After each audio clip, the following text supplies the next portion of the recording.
Section 1. You will hear a woman reporting a theft to an officer in a police station. First, you have some time to look at questions 1 to 3.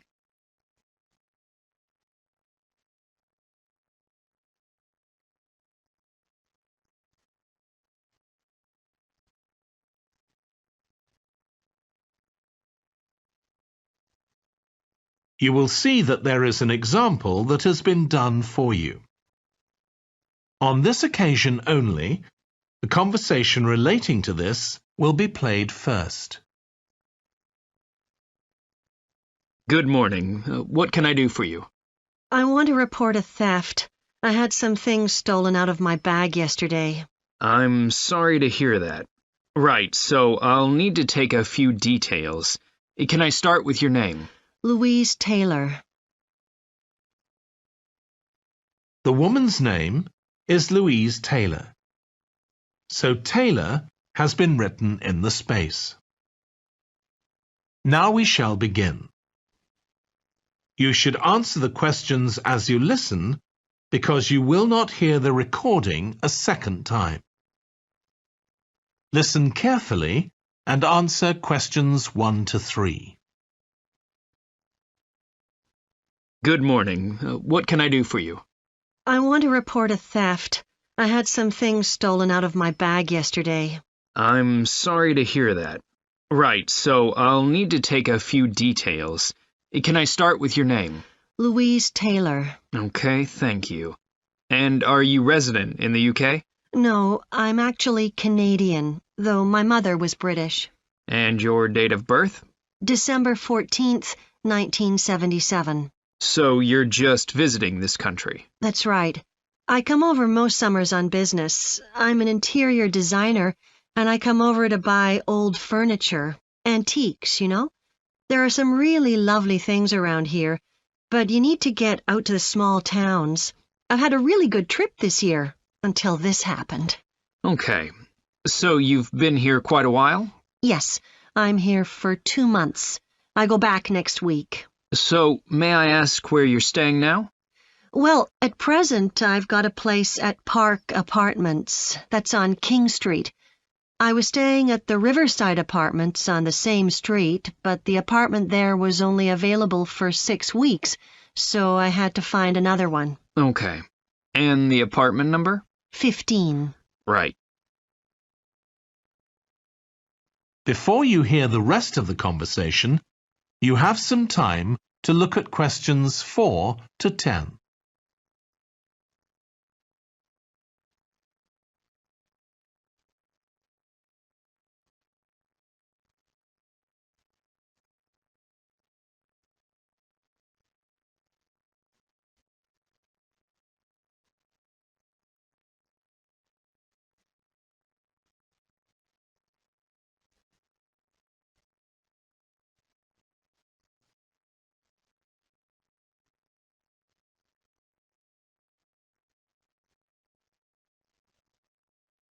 Now listen and answer questions 4 to 10. Now, I need to take some details of the theft. So, you said you had some things stolen out of your bag? That's right. And were you actually carrying the bag when the theft took place? Yes, I really can't understand it. I had my backpack on, and I went into a supermarket to buy a few things, and when I opened it up, my wallet wasn't there. And what did your wallet have in it? Well, fortunately, I don't keep my credit cards in that wallet. I keep them with my passport in an inside compartment in my backpack, but there was quite a bit of cash there, about £250 sterling, I should think. I withdrew £300 from my account yesterday, but I did a bit of shopping, so I must have already spent about £50 of that. Okay. At first I thought, oh, I must have left the wallet back in the apartment. But then I realized my phone had gone as well. It was only a week old, and that's when I realized I'd been robbed. Anyway, at least they didn't take the keys to my rental car. Yes. So you say the theft occurred yesterday. Yes. So that was September the 10th? And do you have any idea at all of where or when the things might possibly have been stolen? Well, at first I couldn't believe it because the bag had been on my back ever since I left the apartment after lunch. It's just a small backpack, but I generally use it when I'm traveling because it seems safer than a handbag. Anyway, I met up with a friend, and we spent a couple of hours in the museum. But I do remember that as we were leaving there, at about 4 o'clock, a group of young boys ran up to us, and they were really crowding round us, and they were asking us what time it was. Then, all of a sudden, they ran off. Can you remember anything about them? The one who did most of the talking was wearing a T-shirt with a picture of something. Let's see. A tiger. Right. Any idea of how old he might have been? Around 12 years old? And can you remember anything else about his appearance? Not much. He was quite thin. Color of hair? I do remember that. He was blonde. All the others were dark-haired. And any details of the others? Not really. They came and went so quickly. Right. So, what I'm going to do now is give you a crime reference number so you can contact your insurance company. So, this is 10 digits. 87954 82361. Thank you. So, should I contact... That is the end of section 1. You now have half a minute to check your answers.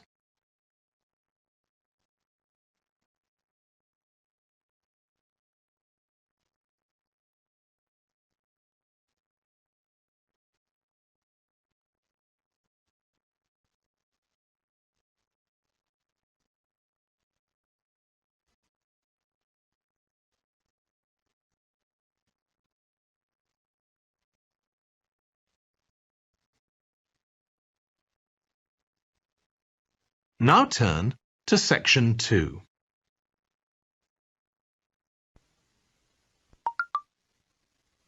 Section 2. You will hear a manager giving a welcome talk to a group of apprentices who are starting their training at the company. First, you have some time to look at questions 11 to 14.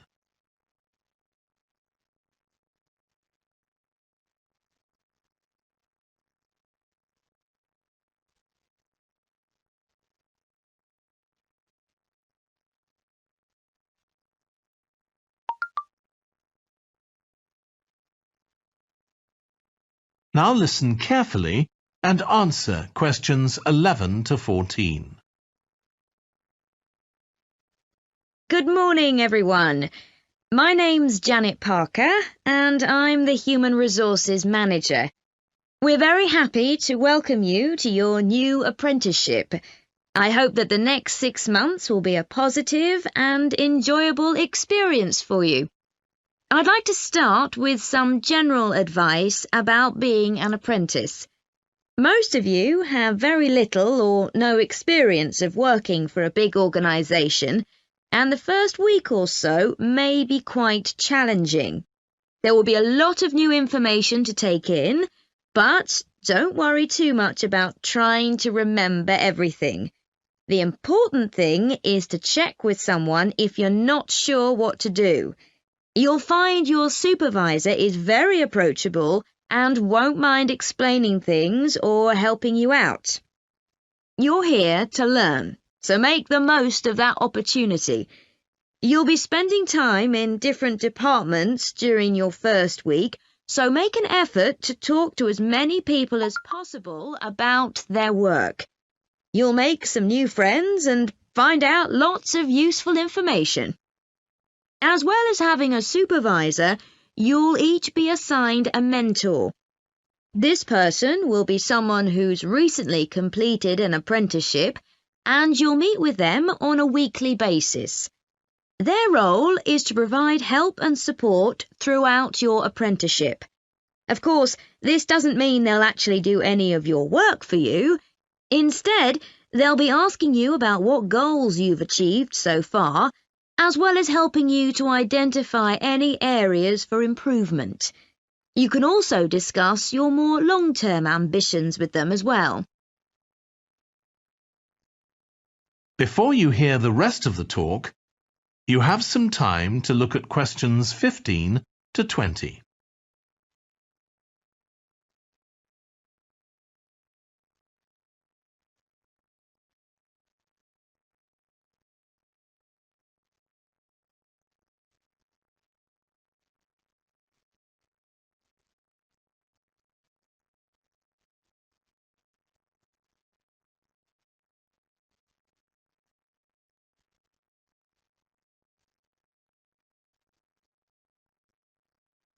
Now listen and answer questions 15 to 20. Now, I just want to run through a few company policies for our apprenticeship scheme with you. Most importantly, the internet. As part of your job, you'll be doing some research online, so obviously you'll have unlimited access for that. But please don't use it for personal use. You'll have your own phones for that. Some of you have already asked me about flexible working. After your probationary 3-month period, some of you will be eligible for this, but it will depend on which department you're in and what your personal circumstances are, so please don't assume you'll automatically be permitted to do this. I want to make sure there's no confusion about our holiday policy. Apart from any statutory public holidays, we ask that you don't book any holidays until after your 6-month apprenticeship has finished. Time off should only be taken if you are unwell. Please speak to your supervisor if this is going to be a problem. You'll be expected to work a 40-hour week, but there may be opportunities to do overtime during busy periods. Although you're not required to do this, it can be a valuable experience, so we advise you to take it up if possible. Obviously, we understand that people do have commitments outside work, so don't worry if there are times when you are unavailable. As you know, we don't have a formal dress code here. You may wear casual clothes as long as they're practical.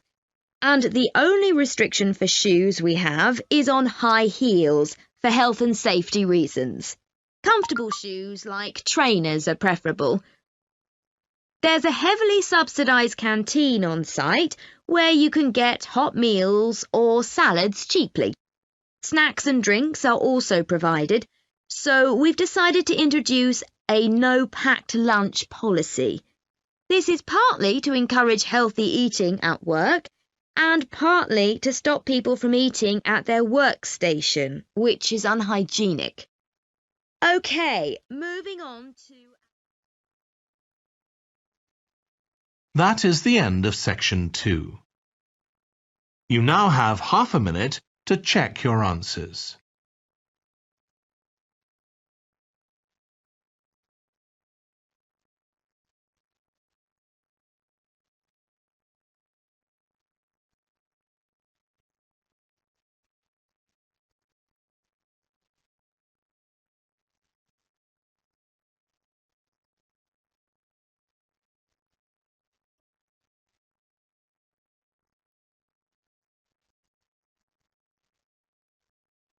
Now turn to section 3.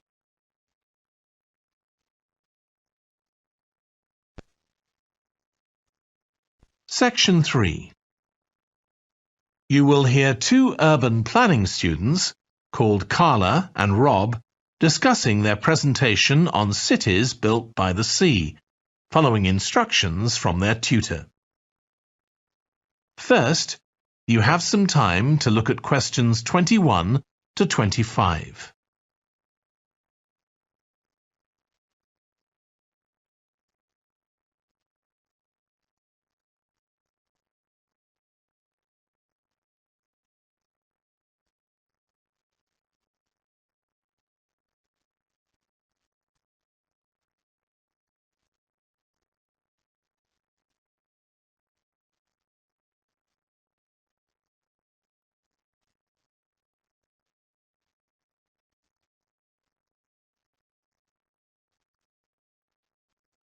Now listen carefully and answer questions 21 to 25.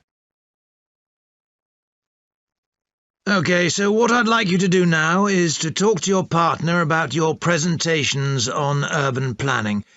You should have done most of the reading now, so I'd like you to share your ideas and talk about the structure of your presentation and what you need to do next. OK, Rob, I'm glad we chose quite a specific topic, cities built next to the sea. It made it much easier to find relevant information. Yeah, and cities are growing so quickly. I mean, we know that more than half the world's population lives in cities now. Yeah, though that's all cities, not just ones on the coast. But most of the biggest cities are actually built by the sea. I'd not realised that before. Nor me.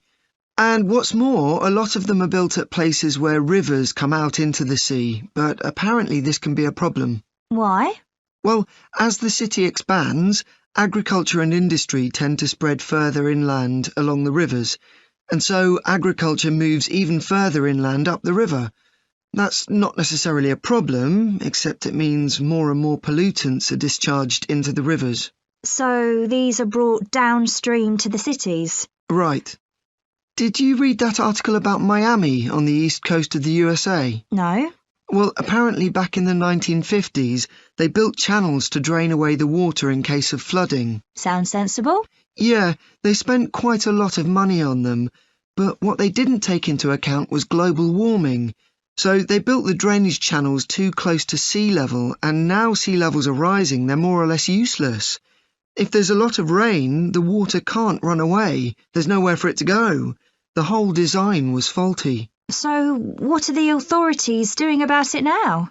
I don't know. I did read that they're aiming to stop disposing of wastewater into the ocean over the next 10 years. But that won't help with flood prevention now, will it? No, really, they just need to find the money for something to replace the drainage channels in order to protect against flooding now. But in the long term, they need to consider the whole ecosystem. Right. Really, though, coastal cities can't deal with their problems on their own, can they? I mean, they've got to start acting together at an international level instead of just doing their own thing. Absolutely. The thing is, everyone knows what the problems are, and environmentalists have a pretty good idea of what we should be doing about them, so they should be able to work together to some extent. But it's going to be a long time before countries come to a decision on what principles they're prepared to abide by. Yeah, if they ever do. Before you hear the rest of the discussion, you have some time to look at questions 26 to 30.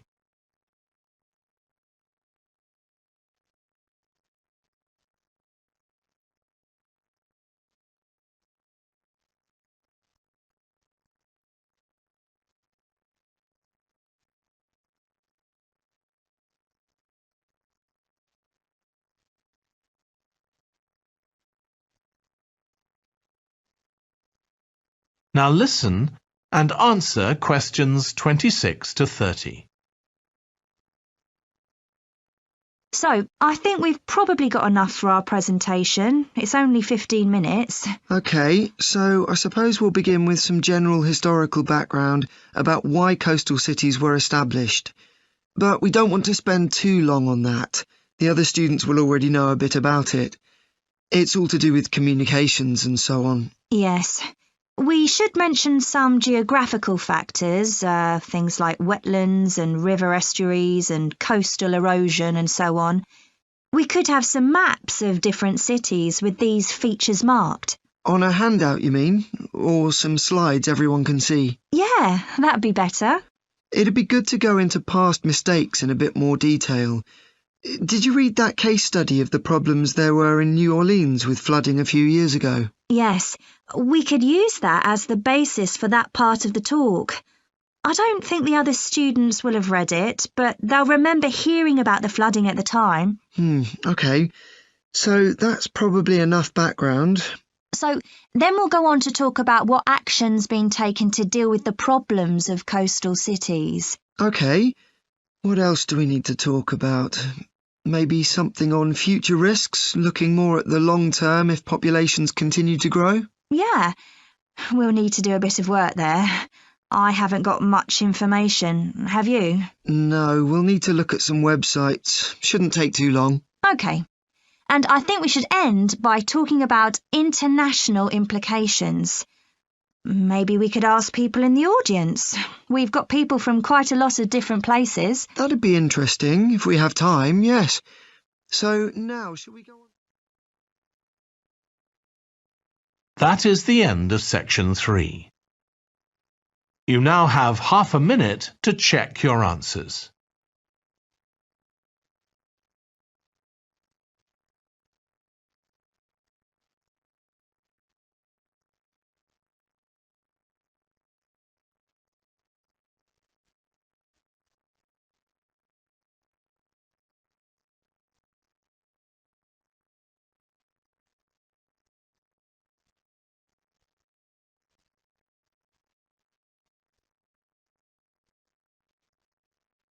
Now turn to section 4.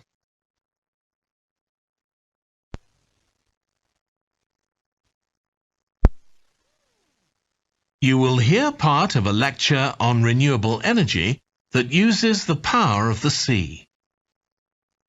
First, you have some time to look at questions 31 to 40.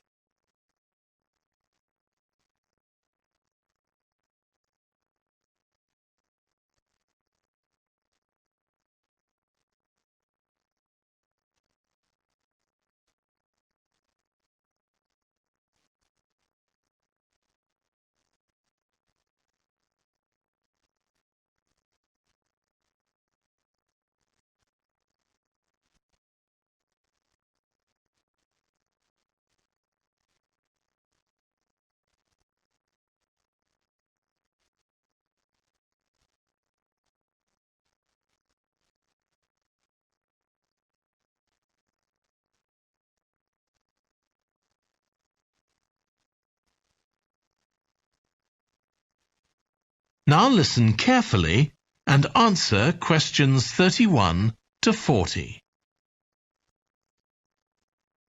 Producing enough energy to meet our needs has become a serious problem. Demand is rising rapidly because of the world's increasing population and expanding industry. Burning fossil fuels like gas, coal and oil seriously damages the environment, and they'll eventually run out.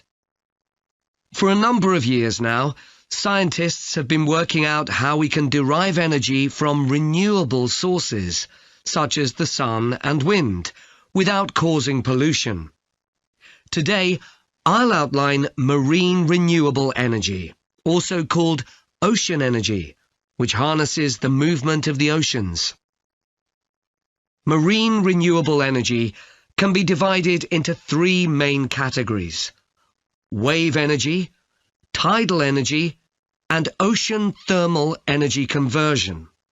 And I'll say a few words about each one. First, wave energy. Numerous devices have been invented to harvest wave energy, with names such as Wave Dragon, the Penguin, and Mighty Whale. And research is going on to try and come up with a really efficient method. This form of energy has plenty of potential, as the source is constant, and there's no danger of waves coming to a standstill. Electricity can be generated using onshore systems, using a reservoir, or offshore systems. But the problem with ocean waves is that they're erratic, with the wind making them travel in every direction. This adds to the difficulty of creating efficient technology. Ideally, all the waves would travel smoothly and regularly along the same straight line. Another drawback is that sand and other sediment on the ocean floor might be stopped from flowing normally, which can lead to environmental problems.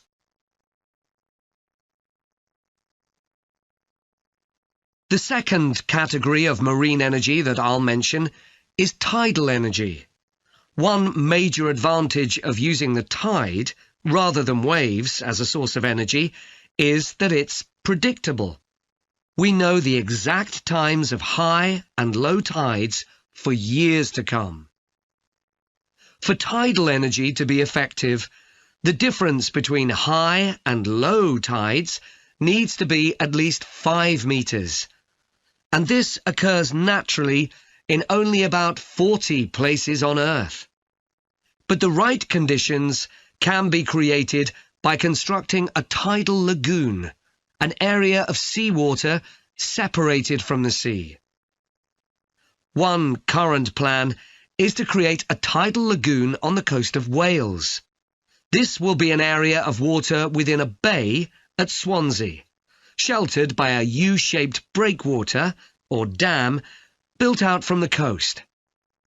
The breakwater will contain 16 hydro turbines, and as the tide rises, water rushes through the breakwater, activating the turbines, which turn a generator to produce electricity. Then, for 3 hours as the tide goes out, the water is held back within the breakwater, increasing the difference in water level until it's several meters higher within the lagoon than in the open sea.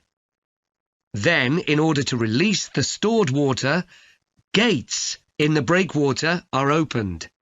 It pours powerfully out of the lagoon, driving the turbines in the breakwater in the opposite direction and again generating thousands of megawatts of electricity.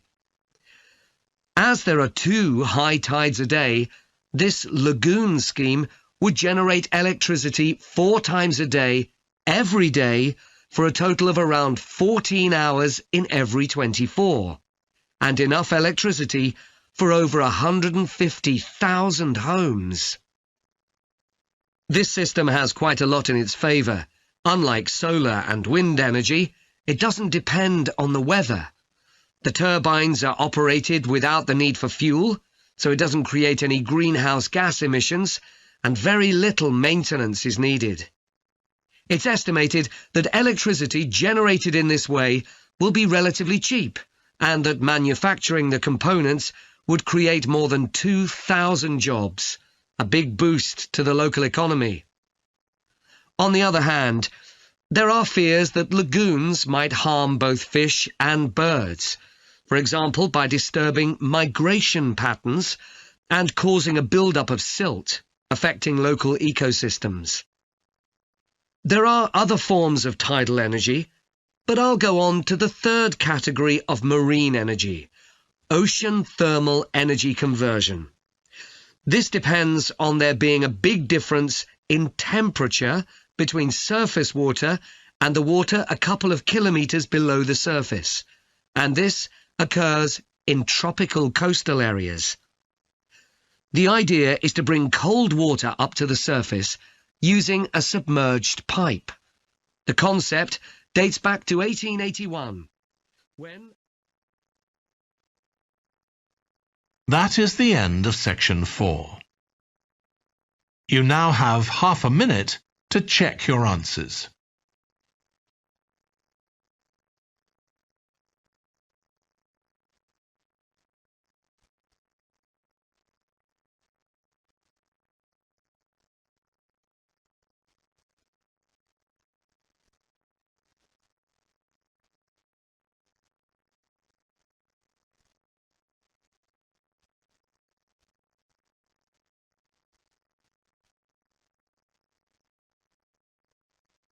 That is the end of the listening test. In the IELTS test, you would now have 10 minutes to transfer your answers to the answer sheet.